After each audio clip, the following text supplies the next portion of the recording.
Welcome to the Nosebleed Seats Television. I am the Mad Conservative Crime Fighter. We're continuing on with our 10 most influential personalities in Central Illinois wrestling.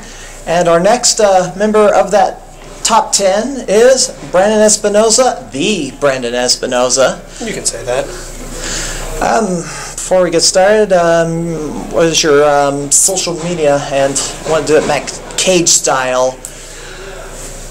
Facebook, Twitter, Formspring, email, live journal, website. Yep, sounds good.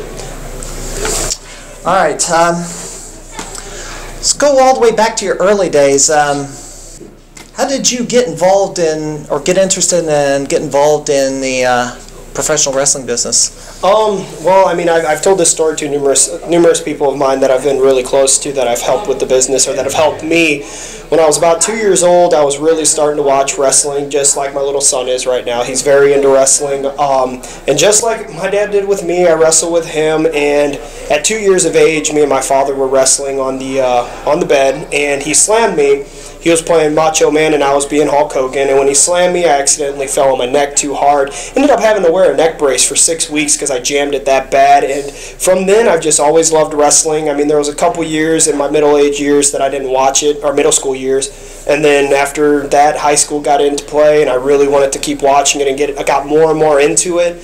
I've had a longtime friend named Philip Williamson who found a Fed that when we were 16 that offered free training down in St. Louis. It was South Broadway Athletic Club. And as soon as my high school years were done, I got done with varsity football, wrestling, and baseball. When I turned 18 years of age in July, went straight to the training gym and started training at that point. And that was 2005, summer of 2005. Wow. Yep.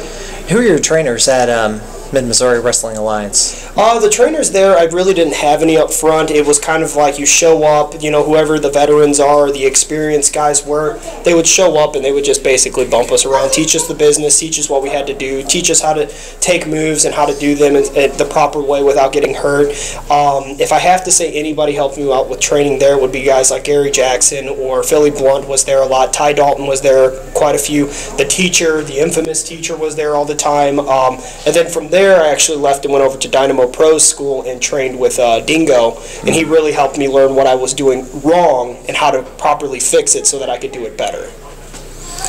Take us through the evolution of Brandon Espinosa. In the early days, you wore face paint and wild clothing. And obviously, you weren't there for the early days. The early days when I first started, I was the typical indie beginner wrestler that looked more like a yarder than I was a legit wrestler. I started off with camo pants, wearing a wife beater, played the whole Latin gimmick because Brandon Jose Espinosa. I mean, that's obvious what to go towards. From there, I started trying to find different characters, really got into the movie The Crow, figured I could do that, not realizing that that was exactly the same thing Sting was doing because I really didn't pay attention too much to that side of the wrestling, WCW and stuff like that. I was more a WWF guy when I was younger. And then from there, then I went to the face paint. That's actually when I started training a little more with Dingo. I started getting better gear. I started making my own at that point with the pants, and that's when I did the face paint to kind of stand out and be different. Realizing again that that was not necessarily the best thing to do. And then I found a good gear guy in St. Louis, a guy named Bill. He started making more elaborate and integral gear for me. He started wearing the tights. He got me a pair of the baggy shorts that matched, whatever I wanted. Then I moved to the trunks just because I started working out a little bit more and figured might as well go ahead and go with the old school wrestler look with the trunks. So. I think first time I seen you wrestle was got to be at Fist. At Fist, okay, that was about, I think, 2007. Yeah, so about 2 years in or a year and a half in, yep. Yeah. Describe the middle years. I guess before, I don't know, 2010, as your career moved along and evolved. What happened after that, or what? Yeah, pretty much. Well, yeah. After that, I mean, 2010, you know, I left Dynamo because there was a little bit of a falling out between Dingo and the other participant that was being a trainer, and once they both left, I kind of didn't want to be there anymore either, because there was guys that were great workers, but I didn't feel I could learn from them because I was going there specifically to work out with Dingo. And when he left, I decided to leave. I actually went back over to Broadway, started using the teachings that I got from him and other wrestlers that I found on the road. Went to Broadway, started training guys there, took a few under my wing. The first guy that came with me was Ace Hawkins. You know, I try to help him out as much as I can. Yes, he did learn from Dingo. He got some learnings from a certain guy with DR as his initials for about a year. You know, then after that, he kind of lost the love of wrestling, took off a year and a half after his training, and then came to Broadway to train with me. I taught him where things go, why they do this and why that, and then how to work the business and how to travel more. You know, I got him in his first year, wrestled, he got over 100 matches, wrestled in like 5 or 6 states and 20 plus feds, you know. And then, you know, I took another wrestler named David Osborne, you know, did the same thing, 109 matches, 27 feds, 7 states. I mean, you can't beat that in your first year. Took the learnings that I was teaching them, slowly progressed on what I needed to learn myself. You know, got a dark match at ROH, did some matches for Harley Race's World League Wrestling, and then ventured over to OVW, and, you know, I've been there since then. I did a full year worth of TV with a storyline there. Recently, I've been taking off just a little bit to get some stuff taken care of in St. Louis, and about to start going back there more and more to, you know, work as much as I can, because that is a great place for anybody to learn. Now, you cut a promo at South Broadway, basically Brandon Espinosa by the numbers. Can you give us your updated numbers? I don't have the full updated numbers, but roughly it is now 605 matches, about 68 feds, 10 different states wrestled in. You know, I've PWI number 311. You know, I've trained the PWI Rookie of the Year. Mm-hmm. You know, I've got 2 of my trainees in there, their first year, and now one is second year. You know, I've held, I think, something like 20 plus titles in like 6 different states combined. I've competed in every fed that I've worked for a championship of some sort. Even OVW, I've gone for the heavyweight belt. I've gone for the TV title. Recently, as of July, me and Paradise teamed up to take on the best team ever of Jesse Goddard and Rudy Switchblade in a great ladder match that you could buy on DVD now. And it's just, you know, the numbers, I haven't had the time to actually sit down like I did that day to get that all together, but it's somewhere in the ballpark of that. All right. What are your favorite or definitive matches of your career? Definitive matches of my career. Well, the one that you guys gave me the match of the year last year was very, very great. At that point, I was looking to really break through that glass ceiling. You know, a lot of people knew of my work in this area and believed in it or thought I was decent enough of a worker, but I think that's what really showed them that, hey, these promoters are really taking Espinosa into consideration to get this big push. And then all of a sudden, next thing you know, I'm getting championship matches there, getting championship matches here, wherever. At one point, held 4 different championships. At one point, may have dropped one, but then picked one right back up. I mean, I went for almost a year and a half with at least holding 2 championships at a time. So that match alone, me versus Jimmy Jacobs back in, I think it was April of 2011. Yep. Yeah, April. That's really helped me out. The ladder match that I did with Paradise and the best team ever was very definitive. It really showed the fans of OVW what I could do. And then a couple other matches. I mean, the Ring of Honor 6-man tag I had with Ace and Mike versus Sterling, Jay Bradley, and I think it was Justin McIntyre. Or, no, Jordan McIntyre. Jordan McIntyre, sorry. I thought it was Jeremy Wyatt, but... No, it was Jordan McIntyre. That was very great because it was able to show the guys, people in St. Louis, that, hey, I could perform at this level as well. First match was, I mean, the first match I would say is definitive because it was my first match ever. Granted, it's probably one of my worst matches ever, but in the same sense, I mean, it is the one that got me into the business. So if I had 4 or 5 of them, those would definitely be it. Wait a minute, worst match ever. What was that one? It was just bad. It was the first match I ever had was me versus a guy named Jeremy Lightfoot. Okay, I know. It was not good. I didn't really know the business. Nobody taught me. You know, I didn't realize how. Yeah, nobody taught me yet, and I just thought I was supposed to go out there and jump around as much as I could, and unfortunately, that's not wrestling. So, favorite opponent? Favorite opponent? Oh, I've got a few of those. I mean, me and Paradise's work against each other last year was awesome. Now I gotta bleep that out. Yeah, you'll bleep it out. I know, you'll bleep it out. Maybe even put like a Matt Cage or an Alex Castle like photo on top of it. That'd be great. I just mute it. No, that's fine too. But that feud that we had was great. It was very influential. We actually had a lot of the gay population show up a lot just to see that feud. It was a very, very influential feud for that. I've had numerous people come up to me since then about it and approach me about it and congratulate me about that feud because it was different. It wasn't the typical, I'm a bad guy, you're a good guy, so now we're going to wrestle each other. No, there was a legit heat between me and Paradise. I didn't like him because of who he was. I was anti-gay. He was playing this very, very flamboyant, over-the-top gay character, and it just meshed well. The fans loved it. I mean, we had numerous people show up to the shows to see us wrestle each other. Couple sellouts because we were one of the featured matches. Numerous blogs about the feud itself on the gay population's websites. I mean, it was just great, and I got a lot of fans from it, and it's been great just seeing what that did for people. I mean, that the Paradise's character himself has helped a few kids come out themselves and be able to announce that they are who they are. I mean, that's who they are, and they should be able to do it without getting retributions for it. It shouldn't be something where you need to be picked on because of it. And I really think that feud alone helped me within myself with the strong background that I had of a Pentecostal family. They really looked down upon that, and that feud really helped me realize that it's not such a bad thing.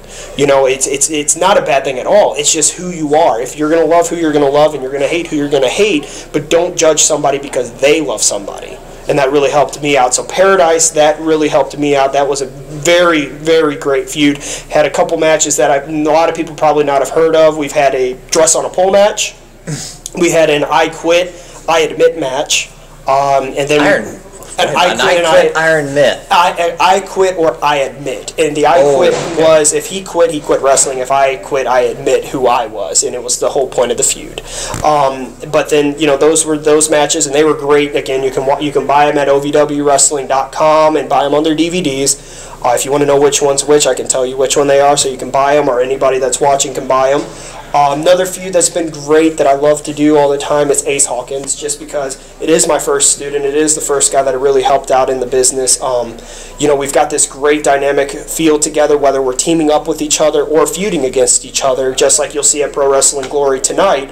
We work very, very well together. He trusts me because of what I've helped him with, and I trust him because I know that I know what he can do, and I know he's not going to hurt me. Yeah, some people might see him as stiff and hard, but he's a very, very controlled person. He knows what he wants to do, and he's going to go for it.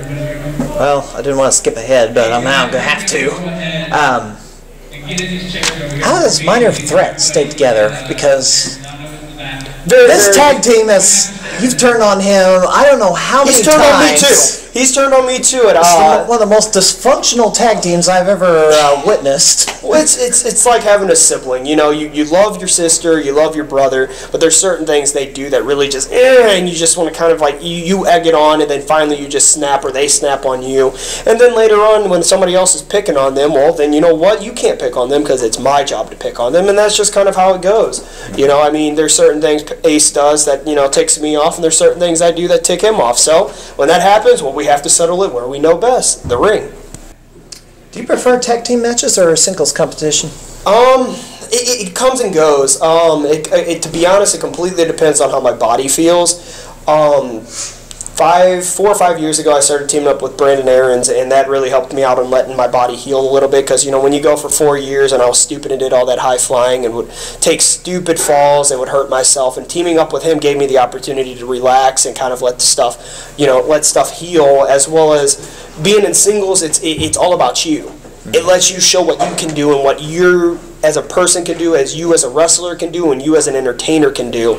But when you're in a tag team, it's not necessary. You don't want to outshine your tag partner because you're together, and the business is together. And so you want to make sure that you accentuate what he's doing and make sure you mesh well. You don't want to have one guy a bright pink and another guy a white or a black, because it obviously you know who the fans are going to want to see, and when you're a tag team, you want to be seen together, not separated. Unless you're the Hart Foundation. Unless you're the Hart Foundation, then those colors go great because they both wore them. But you know what I mean. But to be honest, I mean, either one is perfectly fine by me. I've worked numerous years as tag team, numerous years in singles, and I really like working both, just in general. What has been your worst experience ever? I think you touched upon it earlier in the interview, your first match, but is that really your worst experience ever as a wrestler? Worst experience ever? I mean, it's not necessarily my worst experience ever. I mean, it's just my worst match, or one of my worst matches, just because I didn't know what I was doing, and I think the guy that I was wrestling thought he knew what he was doing, and he didn't necessarily know. And it didn't teach me well, so that's why it's not that great of a match, and why I see it as one of my worst. I mean, since then I've had some bad ones, but you know, that's for a different topic, different time. But worst experience has got to be the backstage political issues that everybody has. You know, this is, unfortunately, you have friends, but you have friends, and a lot of those friends will do things to stab you in the back or hurt you. I mean, and unfortunately, that's how it is. I was taught to me that this business is all about one person, and that one person's yourself. Well, if you see somebody else doing something and you want that spot, obviously you got to do something to get that spot. And a lot of people will take the under tactics and do whatever they need to make you seem worse than you really are, or just make you seem like a complete ass. You can bleep that too if you want, but that's just how they make it come out. And unfortunately, that's the worst part. I mean, I've lost some great friends. I've, made some great enemies just because of that, and I just don't really like that. I try to stick away from it. I've left a couple companies for some time just because of that. I come back later, once I feel things have settled. And or they miss you. Or they miss me, which, I don't know why they'd miss me, but it's mostly just because I want to let myself settle so I don't do anything regrettable. Yeah. I got to go back to February, and you probably know what I'm going to be talking about.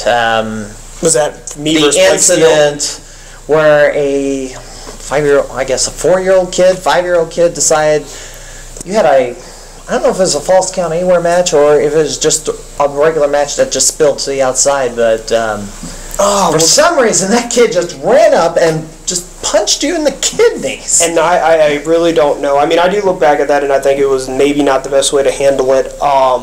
But in the same sense, I've got 3 children, and I've got a wife. And I've brought in other people's children with me before too, and none of them will touch a hand on a wrestler unless the wrestler comes up to give them a high five or something like that. Or hold them up to be chopped. Well, that too, which they're not old enough to do that yet, and I don't recommend them to ever touch the wrestlers. I mean, in the locker room, yeah, it's whatever, your friends, your buddy, and I've had Curly's little son come up to me and play around with me and hit me in the leg or something like that, or smack me, because that's what they do.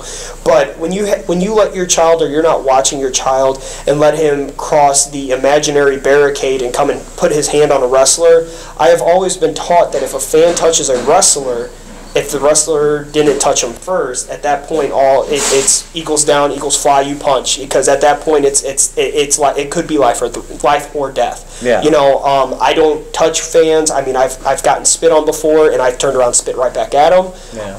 But if a fan was to touch me, it hits that switch. And unfortunately, when that kid punched me, it hit that switch. I turned around to expect an adult, but I see a little kid. And it wasn't necessarily yelling at the kid I was trying to do. It was yelling at the parents wherever he was. Because the person he was sitting with was not who he was with the venue at.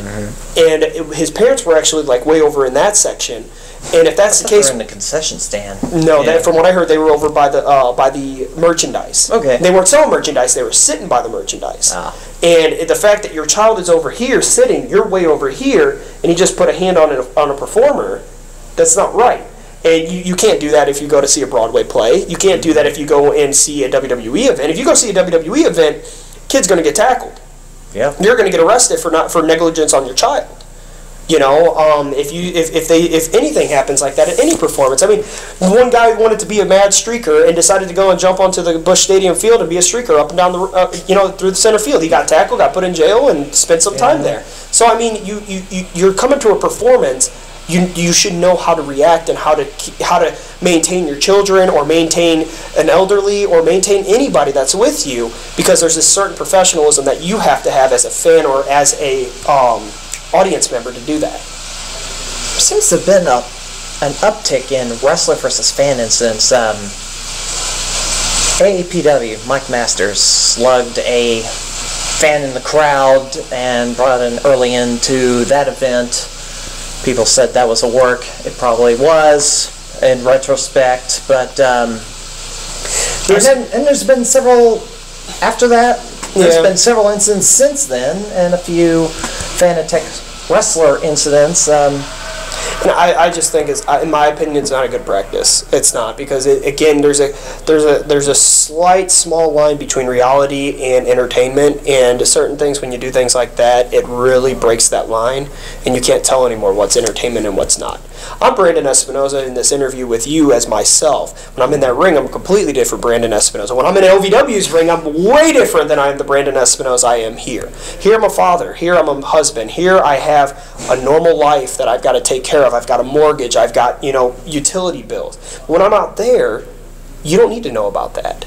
You don't need to know that I've got a family. You don't need to know any of that. You're seeing Brandon Espinosa, either the Brandon Espinosa, the elitist, or Brandon Espinosa, the flamboyant character that I am at OVW. But you don't need to know what's on my real lifestyle. And when you bring a fan into a storyline, whether it's work or if it turns into a storyline afterwards, it really crosses that line. And in my opinion, it should never happen. If you want to have two wrestlers fight in the fan into the audience themselves, cool, because you know what, it's two workers now, and they're two wrestlers, and they're working each other, wrestling with each other, not touching the fans, to let the fans get an up-and-close personal encounter. But as soon as you touch a fan, whether it's storyline or whether it's a work or whether it's a shoot, as we would say it, I don't think that's appropriate. That's my opinion. Some people think differently. Everybody's got their opinions. Whatever's clever. If the wrestlers goes in the crowd, be sure to have security around to protect the fans in case. And don't let a kid punch you in the kidney. There's a misfire. Yeah, there's been a few of those. Yes. What was the fans' reaction, I guess, to that incident? I honestly don't know. I know there was, sadly, a steep drop in attendance for the next Epic 8 tournament to happen. Oh, with that, I mean, I'm not sure. I mean, I can't necessarily say it's my fault. I'm going to say that, be honest. Because I've also seen, there was a couple other incidents that night. Well, that too, but I also love Ryan as a promoter. He's a great guy. He takes care of me and my guys all the time. He books us ahead of time. Sometimes I feel maybe the advertising for it's not enough, and that could be an issue, as well as you are in a smaller town that doesn't have that great of a population. And if you want to draw a big draw, and there's a small population, well, 1/5, 1/10, 1/4 of the population is not going to come see a wrestling event, because there's a very small population in America that are wrestling fans compared to any other sport or any other entertainment basis. So I mean, if you take that percentage into whatever the actual population of the city is, and you take that into effect, and if we're drawing more than that, great. But when there's a population of like 500 people in Mount Pulaski. And that's assuming nobody drives in from other towns like Springfield, which normally are people that are fans of the business themselves, or fans of a certain wrestler, or might just be a friend. Or like you've run a website, so obviously you want to come to as many shows as you can. If you're running a website, you want to make sure that you have the insight of what's really happening, because you can only take so much of he said, she said. So, right. Yeah. Getting off that. Sticky. Describe the people that you're training now or have produced. You're about to the point where David Richards has his own entourage of wrestlers, and at this point you've got enough students under your belt. You can start calling it Team Espinosa now. Yeah, I wish I had as much prestige as Richards does, or Kazina, or Kyle O'Reilly. They're great workers, and they know what they're doing, and I wish I can be there. I mean, yeah, Ace was the first guy that I helped with. You saw what I've done for him or helped him out with. I mean, obviously, in the long run, it's really going to be what he wants to do. Yes, I helped him. I told him what to do for the PWI gimmick. The PWI 500. We all know what that really is. I told him what to do. It's great to be in that magazine. It lets the mainstream fans that do buy that magazine worldwide see who you are, or potentially see a little, blog of what you are. And then I told him how to take care of, once he was announced for the PWI Rookie of the Year, what to do after that. Let people know that you got to vote for me. So let them know, go on websites, go on, at shows, do videos, whatever, post it everywhere you can, and look, he won it. Just like Mike Seidel did. Mike helped us out and let us know how that was taken care of. Dave Osborne, his first year in the business, and yeah, he's in it.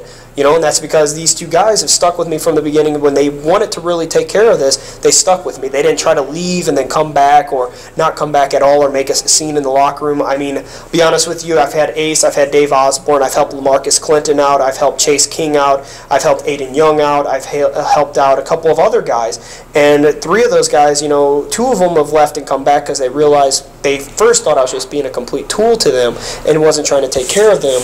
And then in the long run, they leave, and then they're like, no, he was, and then they come back. I've got LaMarcus into OVW, I got Chase into OVW. Right now, they're both off due to injuries. LaMarcus fractured his foot when a ladder fell on top of him. Not in wrestling, he was painting his house, he fell off the ladder fell on top of him. Chase was in the gym with me, and he got off the treadmill, took a turn way too hard, snapped his bone, snapped his ligament, so he's out for an extended period of time. My gosh, what?